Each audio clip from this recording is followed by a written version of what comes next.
What's up guys, this is Jeff and today I want to show you how to assemble this bike. If you haven't already watched the bike review, you can find it through the card at the top of this video or the link provided in the description section below.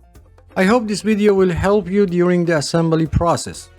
Before you start assembling the bike, it's important to note that the bike comes with a 1-year warranty as mentioned in the manual. To use the warranty, you will need to submit the warranty form along the purchase receipt, the bike serial number located under the body, and the bike model. You can find it on the frame. If the bike doesn't come with a manual, you can visit the manufacturer's website to access the required information and fill out the necessary details. To assemble this bike, you will require the following tools: a Phillips screwdriver, preferably in size 2 or medium, wrenches in size 10, 13, and 15 mm, Allen wrench in sizes 4, 5, and 6 mm. If you don't have the specific 10 and 13 mm wrenches, you may utilize an adjustable wrench instead.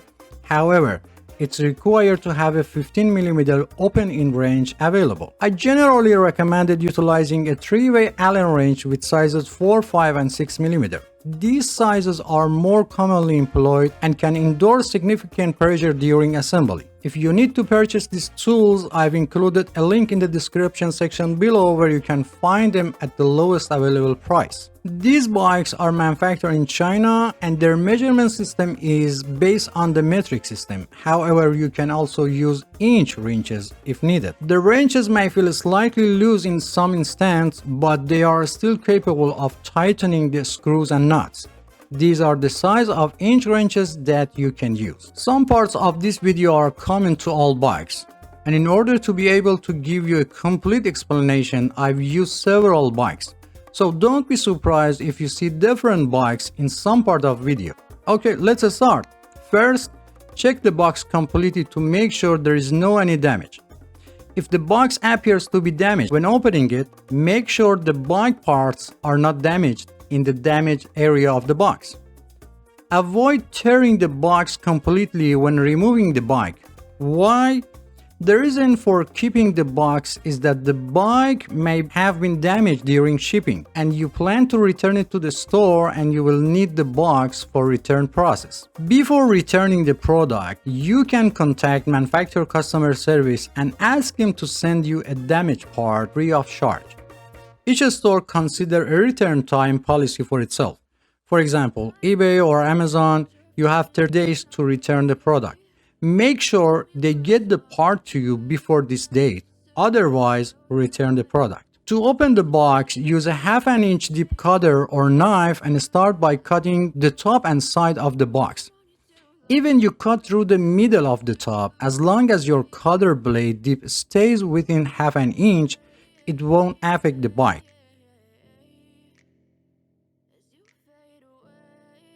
After opening the box, visually inspect the internal components including the wheels, front fork, rear derailleur, and handlebar to make sure they are free of any damage.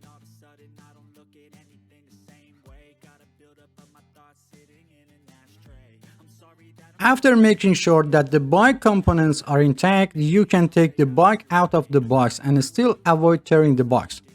To safely remove the bike, it's recommended to bend your knees slightly and place the box vertically and start taking the bike out in a slow and controlled manner. Pay attention to your posture. Do not put in too much pressure on your back to avoid muscle cramp. After removing the bike from the box, do not forget to check the inside of the box completely and do not throw away until you finish assembling the bike. Many times it happened that a small screw or nut was still hidden inside the box, even under the flaps. For ease of assembly, remove all paper and plastic cover from the bike. However, be careful not to damage the paint on the body when removing them, as this may lead to rust over time. Also be sure to remove any remaining tape from the body, as it will change the bike paint over time. In the comments of my previous video, some have asked why I don't use a bike assembly tripod. Well, let me clarify that I assemble bike for regular folks, not experts, and I don't know what percentage of people have a bike tripod. Second question, why do I choose the assembly bike on the floor instead of the table? You know, while a smaller bike like 12 or 16-inch may be manageable on the table, but when it comes to the larger bike like a 24-inch and up, it's a whole different story. Attempting to assemble such a bike on the table would be like trying to fit an elephant into the matchbox. Someone else suggested that I should install the bike seat and handlebar first and then turn the bike upside down to install the front wheel. Dear friends, you have the freedom to choose any assembly method you prefer. There is no limitation. However, with your approach, you would need to readjust the seat and handlebar setting once the bike is returning to its upright position. I would appreciate your comments on this matter as it would be helpful to determine which method is easier overall. Let's start to assemble training wheels. Remove the rear axle nut and washer if present. Place the metal part under the screw that has a protrusion toward the back and place the training wheel on the axle and then install the washer and head nut. And at the end of the bike assembly, readjust them if needed. Some people have asked about putting training wheel on the bike. Should the training wheels be in full contact with the ground, or should there be a certain distance between the training wheels and the ground? Training wheels, also known as balance assist wheels, are designed to help children learn how to balance while riding a bike in the early stages. If the training wheels are set to completely touch the ground, children may not understand the concept of balance. On the other hand, if the wheels are too far off the ground, children will always think they are falling. The recommended clearance for each training wheel is approximately half a centimeter, or one wheel is in contact with the ground and the other wheel should be about 1.5 centimeter above the ground. Training wheels without adjustable setting usually comes with this present distance when installed.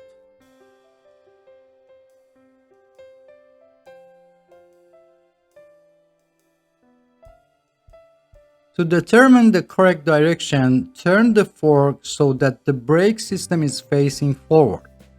Also, the brake cables should be placed in front or outside of the fork instead of inside or behind the fork. If present, remove the plastic piece from end of the fork. Check the tire and if available, find a direction of rotation of the tire. Remove the head nut and wheel retainer from both sides of the axle.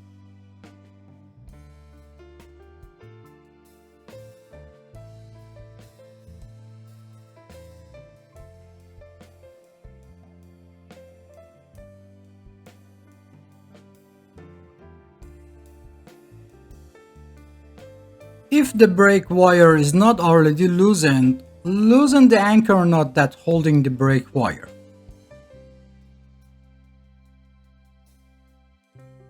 Lift the bike frame and place the wheel axle in the fork. You will notice that the bike is stable. Although it's best to always keep one hand on the bike just to be sure. There is a hole at the end of the fork. Insert the wheel retainer into the hole and tighten the head nut by hand. In only a few limit models, only washers are used for the wheel retainers. Repeat the same process on the other side.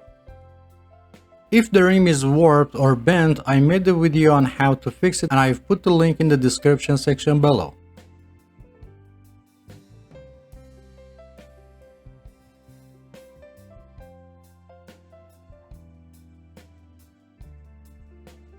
Now align the wheel in the center of the fork and slightly tighten the head nut on the one side.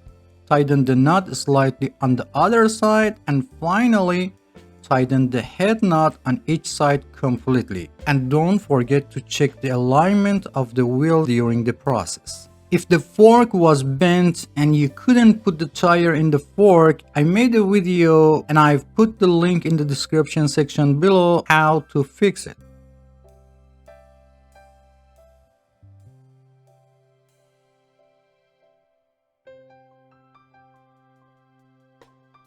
Remove the plastic cover from the end of the steam rod. If it's difficult to remove, unscrew the steam bolt and remove the plastic.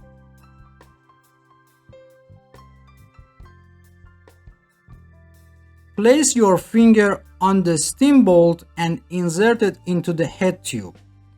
If it doesn't fit, loosen the steam bolt a little and try it again. In rare cases, the hole may not align properly and prevent the rod from going in place. If this happens, use an iron file to slightly open the head tube.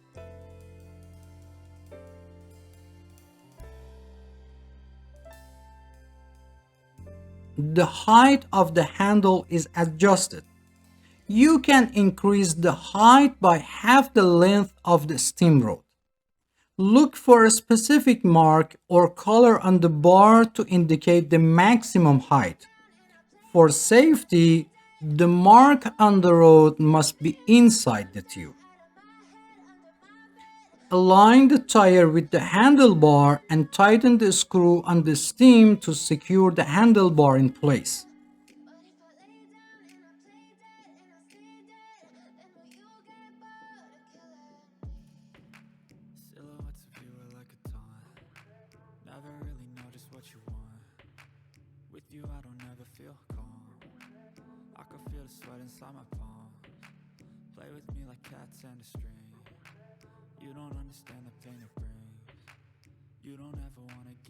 If the brake levers are loose, install them in line with the handlebar or at the 20-degree angle downward from the handlebars.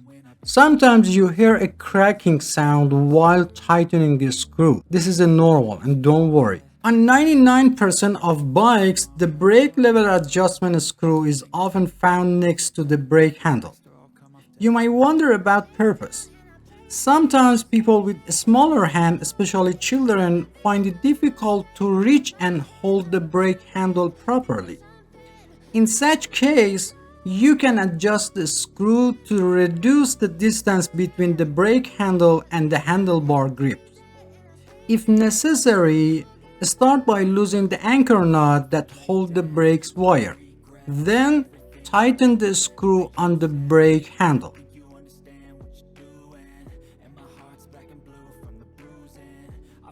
As you do this, you will notice that the brake handle moves closer to the handlebar grip and reducing the distance between them. It's important to note that this adjustment doesn't affect the overall performance of the brake system, and you can always revert it back to its original state if desired.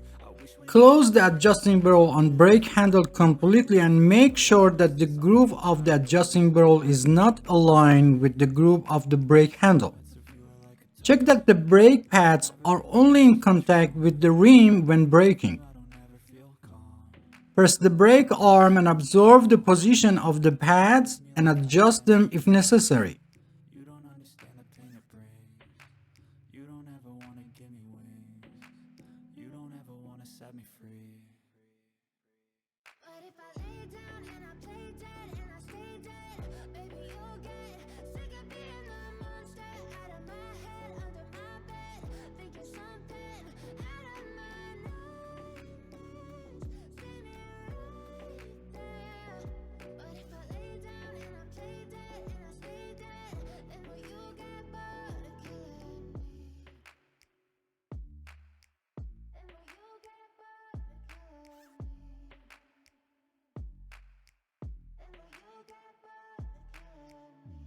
To tighten the brake pads, use your thumbs to hold the pads in place as you're tightening them. This prevents the pad from rotating during tightening.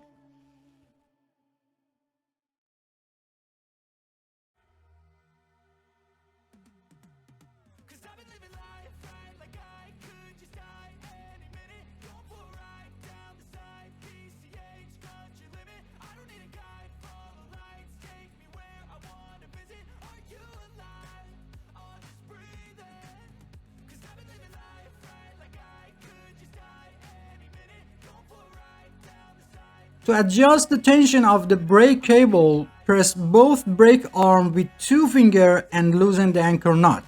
If loosened, never mind. Make sure the top and bottom brake cover are in place. Pull the brake cable and then tighten the brake anchor knot. Test the brake by moving the front wheel and pressing the brake lever to make sure the brakes are set correctly. Ideally, the distance between the brake lever and a grip should not be less than half a full size. If both brake arms do not move together and you want to adjust them, you'll need the special tools or a narrow 14 spanner. Put the special wrench inside the 2 spring rings behind the brake arms and turn it a little in the direction that the arm doesn't move so that both arms move together, or use narrow 14mm spanner. Do this several times until both arms move together. If after adjusting the arms return to original position, slightly tighten the knot behind the front brake system. Even if only one arm moves, the braking system will still working properly. Test the brake by moving the front wheel and pressing the brake lever to make sure it's properly adjusted. To install the pedals, find the right side of the pedal by checking the letters R or L labeled on the pedals.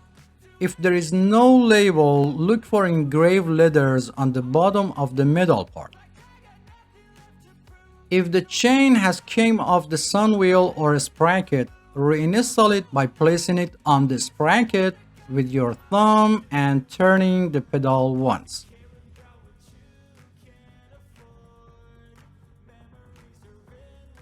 Install the pedal by hand only, without touching the threads and without using tools.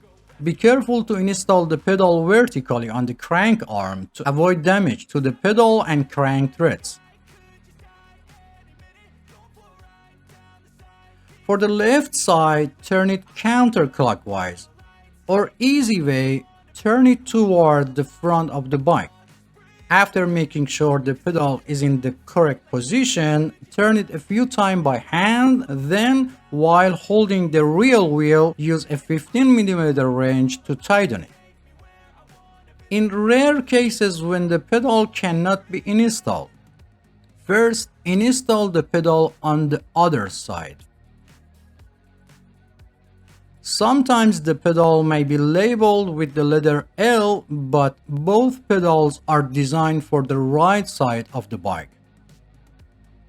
If it's not installed on the opposite side, go back and install the pedal from the inside of the crank arm in the opposite direction to the rear of the bike.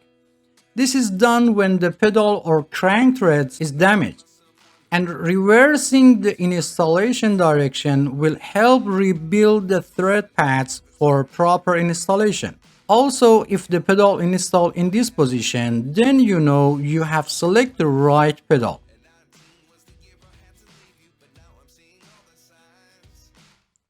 After installing the pedal for one side, repeat the same process for opposite side and make sure that the direction of rotation of the pedal is clockwise or toward the front of the bike. It doesn't matter if it's right or left, always install them toward the front of the bike. If your wrench gets stuck after tightening the pedal, to remove, push the wrench toward the outside of the crank arm and release it at the same time.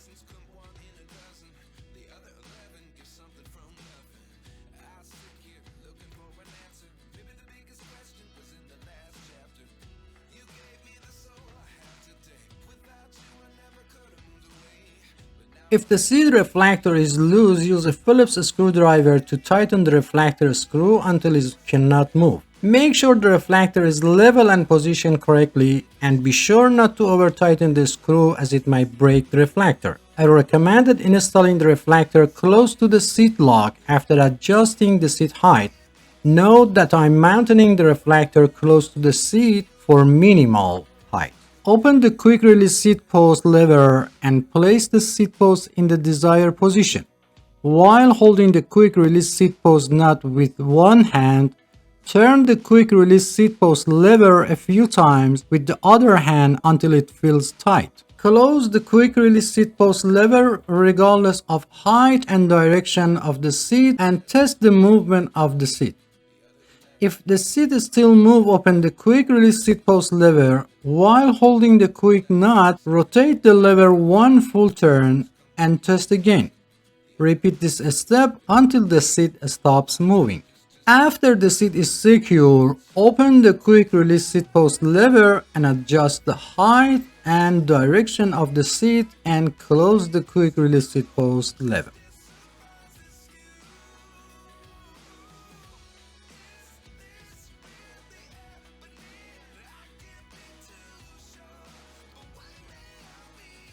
If the seat continues to move after locking, you may need to tighten the seat clamp nuts. Also, if the seat angle needs to be adjusted, loosen the seat clamp nuts a little, change the seat angle, and tighten the nuts again. The height of the seat can be adjusted according to the two age group of people under 18 years old and people over 18 years old.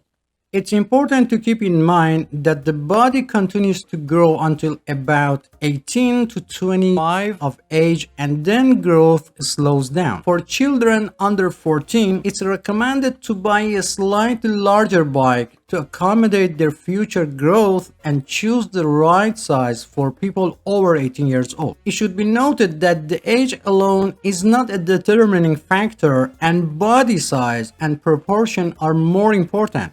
Some people may be 10 years old but have the same body size as a 13 years old. For bikes with training wheels, it's enough for children's toes to touch the pedals and they can turn them. For bikes without training wheels, the seat height is considered appropriate if toes can touch the floor while sitting on the seat, or one foot should be firmly on the ground while the heel of the other foot is flat on the pedal, or one foot should be on the ground while the toes on the other foot are placed on the pedal and the foot is slightly bent. If for any reason the seat post falls into the seat tube, turn the bike upside down and gently tap the bike body to remove the seat post.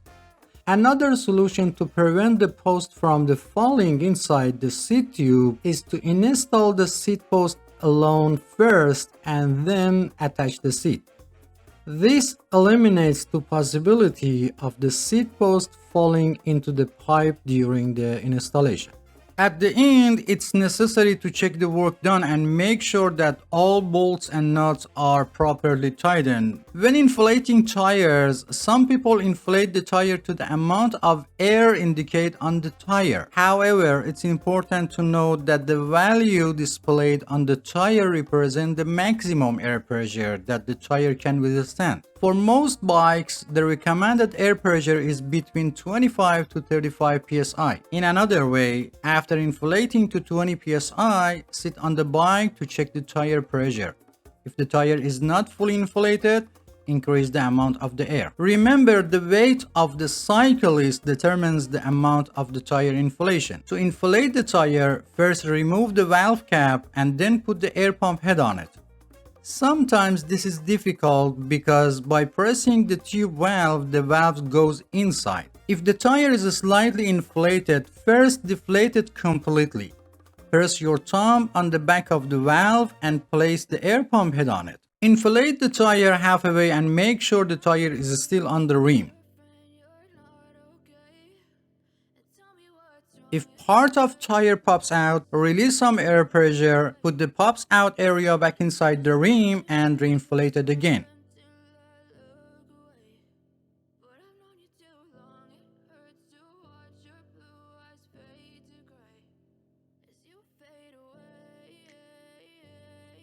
Over 90% of bike tubes have a Schrader valve, while the rest have the Presta valve. For Presta valve, you either need an air pump that supports this type of valve or you need a converter to conversion Presta valve to Schrader valves. To inflate the Presta model, first tighten the nut holding the valve on the rim, then remove the valve cap and open the nut above the valve all the way.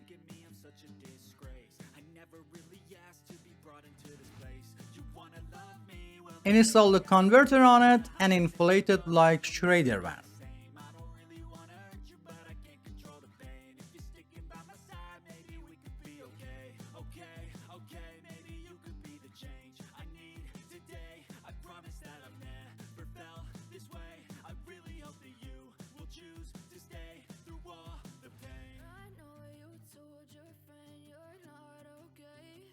After inflating, first remove the air pump head, then remove the converter and close the nut above the valve again.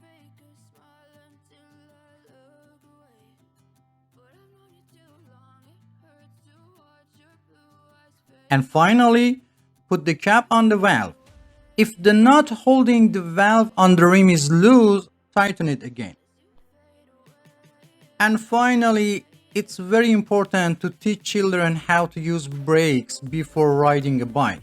Many accidents of children with trees or walls happen because they are not familiar with the braking system. So spend at least 10 minutes and teach them, and don't forget the helmet. If you have any question, please provide specific details or timestamp from the video so I can better understand your question and provide faster help. If you enjoy the content, please subscribe to the channel for support me and turn on all notifications to be the first to know about new videos. Feel free to visit other parts of the channel. Thanks for watching and don't forget to hit the like button. Until next video.